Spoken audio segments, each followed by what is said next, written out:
আমরা এখন বের হয়েছি রাতের প্যারিস শহরে। আর এটা হচ্ছে যে আমাদের হোটেলটা,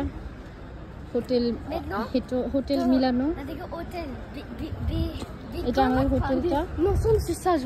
আর ওই যে এই যে হোটেল মিলানো। আর এই সাইড থেকে বাম সাইডে গেলে হচ্ছে বাঙালি দোকানগুলো।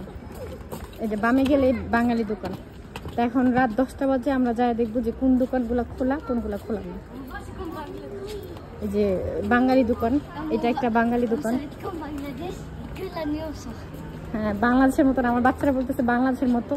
আর এই যে বাংলা লেখা, শাহপরান কি লেখছে জানি, ক্যাশ অ্যান্ড ক্যারি। আর এখানে অনেক বাঙালিও আছে, জায়গায় জায়গায় শুধু বাঙালি। যে বেলজিয়ামের লাউ এখানে মাত্র 2 কিলো। তারেক ধরো না তো। বেগুন 5 কিলো, সব সস্তা একদম। এই সাইডটা হয়েছে পুরোটা বাংলাদেশি দোকান। এই যে বাংলাদেশি দোকান, এই যে বাংলাদেশি দোকান। এটা না, এটা একটা রেস্টুরেন্ট।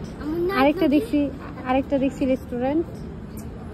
আর এই যে সামনে এটাও একটা বাংলাদেশি দোকান। মানে এটা বলতে গেলে বাংলাদেশি পট্টি বলা হয় এটাকে। হ্যাঁ, বাংলাদেশি। হ্যাঁ, মালাবার বন্ধ হয়ে গেছে। আর কি কি আছে? মালাবার থেকে আমরা মিষ্টি নিচ্ছি। এই যে আমরা খাবার কিনে নিয়ে আসছি, কারণ এখন মানে 10:30 বাজে এখন। তারপরেও রাতের বেলাও বাঙালি দোকান সব খোলা। তা আমি কি কি নিয়ে আসছি বাসা থেকে দেখাবো। এই যে কোকা। কি বাংলাদেশে ঘুরতেছেন? সব খোলা,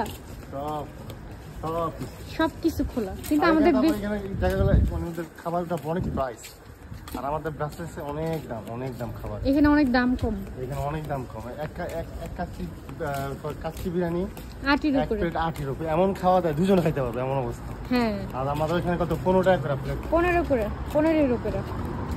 এখন এই যে আমাদের হোটেলটাতে ঢুকে যাবো। তারেক দাঁড়াও। একদম আমরা মানে বাংলাদেশি দোকানের সাথে পাইছি দেখে নিচ্ছি। শুধু এই কারণে পাইলাম, নিলাম। এইখানেও আছে? না না, চলো। আমি এমনি অনেক কিছু নিচ্ছি, যাও।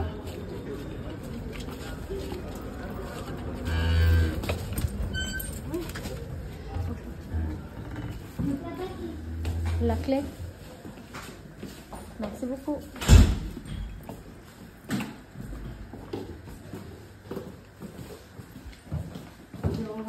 আর এটা যেহেতু প্যারিস, অনেক সেফটি। তো এই যে আমরা বাইরে থেকে খাবার নিয়ে আসছি। আমাদের বাংলাদেশি সিঙ্গারা, সমোসা, এই যে বার্গার। ওরা বলছে যে এটা তাকোস খাবে, তাকোস কিনে দিচ্ছি ওদেরকে। আরেকটা সিঙ্গারা, সমোসা, রোল। এটা আরেকটা দোকান থেকে আনছি। আর এখানে সস দিয়ে দিচ্ছে। এই খাবার।